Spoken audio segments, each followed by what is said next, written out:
Hello everybody, it's Bleakborn and today I am doing a video on culturing isopods. So the things you'll need are some Ziploc containers. I am using the slightly larger ones.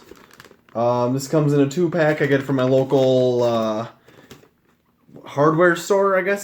And you'll also need some cardboard. Just pieces from old boxes, corrugated, whatever you got. They need something to hide underneath.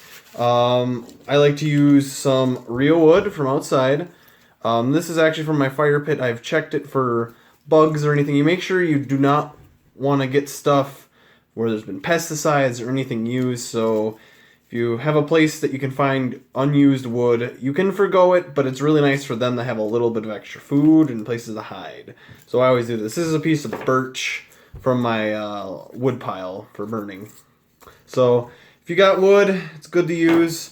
I also have magnolia leaves for a leaf litter, for them also to hide in and eat. And lastly, I have what's left over of my vivarium soil. Still have a big container. What's in it is pretty much coconut fiber, what is it called? Peat moss, different kinds of barks and stuff.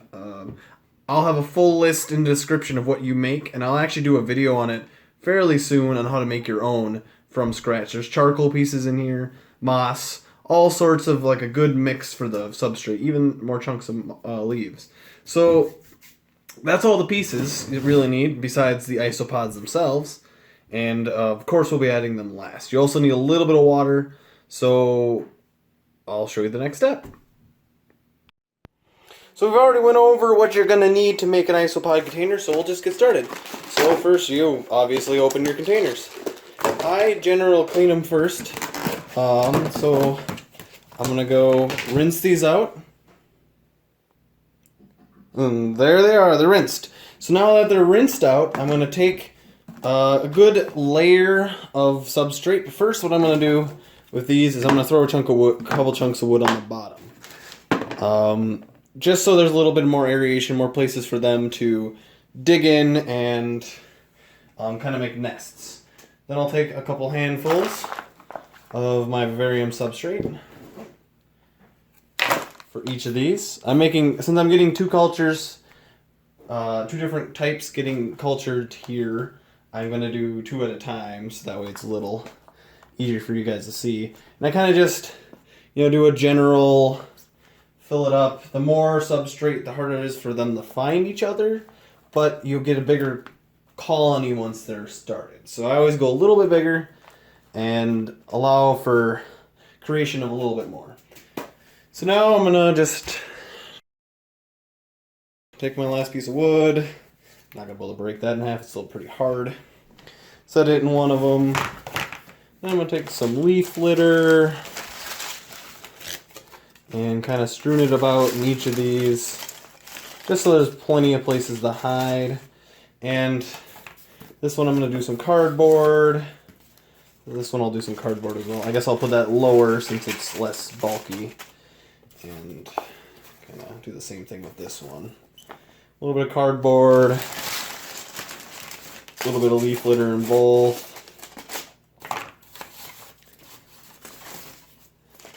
Cardboard.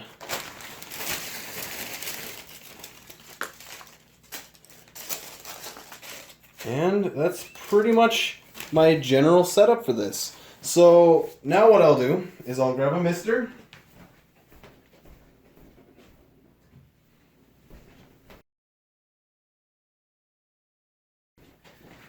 Kind of, wrong setting. I'll shut my leaf across the room. So now I'll just get a good dampening on the surface, and I've seen people use a lot of water in the bottom half, but depending on which species you got, you might not want to put too much water into it, because some aren't fully tropical species, but if you're doing the standard white isopod culturing, like the ones you see most commonly available, they like a lot of water, but they still like a little dry spot. So once you're satisfied with how wet you want it, you're going to want to put the top on, make sure you crunch everything down, make sure nothing's poking through, and then I add a couple little holes through the top. So that way they have a little bit more air. Some species, the smaller ones, don't need as much. As long as you're opening the top once a week or so, they'll be fine. But for these ones, I'm going to pop a couple holes in them. And I'm going to use a tiny little nail. But you can use whatever you got, just don't make too big of holes.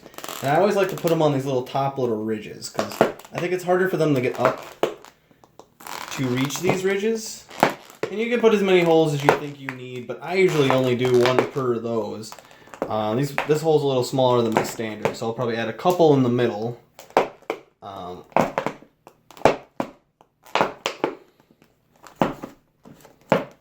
And depending on what species, you might want more holes or less holes.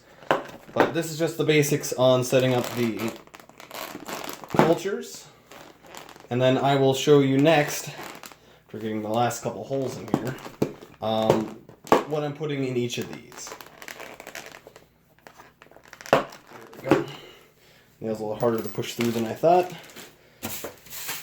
But there you guys go. There's kind of this current setup, and then I'll show you introducing the new isopods to their new little habitats. And I'll probably add a little bit more water before then. I just didn't have any sitting around available. Well, now that you've got your containers set up, you're ready to add isopods. So I ordered mine from this place here, Bugs in Cyberspace. I just searched isopods, and yeah, so they've came alive, and I've definitely double checked. So I got one culture of zebra pillbugs. You can kind of see them already moving around. They're a little small to start reproducing, so they might take a little while. And then there's these giant canyon ones that I'll show you them once I put them in there, but they're kind of... So what I do, I forgot to mention this in the last half, is make sure you get leaves either bought from a store or ones you picked yourself from an area you know that has no pesticides. You do not want your guys to be killed by some random pesticide, so be careful. So here's how we go. So first I will add the zebras to this culture. Pretty simple, straightforward. Open them up, make sure there's none on the lid. And I'll just kind of tip all that in there. And it's fine if you leave the paper towel, they'll spread out pretty quick. Let me get you guys up nice and close. You see some of the zebras. And zebras like it a little drier than the other species, so I won't miss this one as much as I missed the other one. And you're going to want to mist weekly in the beginning, and then kind of when they need it from there on out. So there's that culture. Pretty straightforward. I do feed them once in a while, but I like to get them established first into a new environment and let them eat on the wood, eat on the leaves. There's a lot of food in there already, so I'm going to close that one because that guy is going for a run. So I'll just close that down. And there we go. Zebras. Now we'll go on to the canyons. Same kind of situation. This one has a little more wood, a little more leaves. I'm just going to plop it over a little bit, and there you guys go. You can see them all in there. And these guys are supposed to be one of the biggest of the species, so we'll see how they do. The same setup as the zebras, pretty much. And definitely look at the individual care sheets for each type when building them for amount of moisture and food and stuff. But generally, most isopods will have the same exact setup needs. These guys are pretty quick. Let them go. Boom, they're really liking their new home. So I'm gonna close this one off, and there you guys go. Simple, easy isopod culturing. And I can show you a couple that have already been cultured.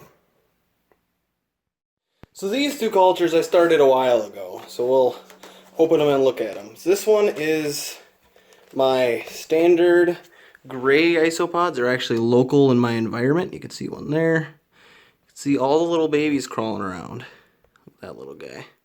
And I only had started with this culture with 5 that I caught outside. in the springtime. There's still snow and they're just starting to move, and I'm like, look at them all. They breed like crazy, so no worries. I'm not really doing much. I just feed them a little bit of that terrapin once in a while, and they just go crazy for it. But if you feed too much, it will get moldy. And these are my tropical ones, and you can see a little bit of springtails in here as well, but you can see right there is an isopod. And that's just right on the surface. So this one will be a little easier. I'll just flip up some soil, and there you guys go. Look at them all. White, tropical, they're everywhere. They're very, very easy to culture. You just need to get your starting culture and go from there. I wouldn't even bother putting them right into the vivarium. First start with this, take a little bit of time. It'll take a couple weeks to a month, and then slowly add 4 or 5 at a time to the vivarium till you know you got established culture. But you want to build these up first in case you have dart frogs or others. You want to be able to keep food for them. I think my holes are a little bit big, but for these guys, they're pretty big once they get bigger and start climbing around under the substrate. But there you guys go. That is pretty much the basics of isopod culturing. Water, substrate, leaves, and isopods. And then just in little blue Ziploc containers or whatever kind of containers you got. Just keep them in a shaded area. Keep them warm so they can reproduce. The warmer, like in the 70-80 range is where they like to be. They'll start reproducing like mad. If it's a little colder, you won't see them unless they're more like the temperate species that I have in this one. They'll reproduce like crazy, but they'll also reproduce crazily in the warm weather. So this is Bleakborn, and this is how you make isopod cultures. If you want to see more videos very similar to this one, or where I culture different things, please leave a like, or if you want me to culture a specific thing or show you how to do something specific, please leave a comment down below. This is Bleakborn. Thank you for watching.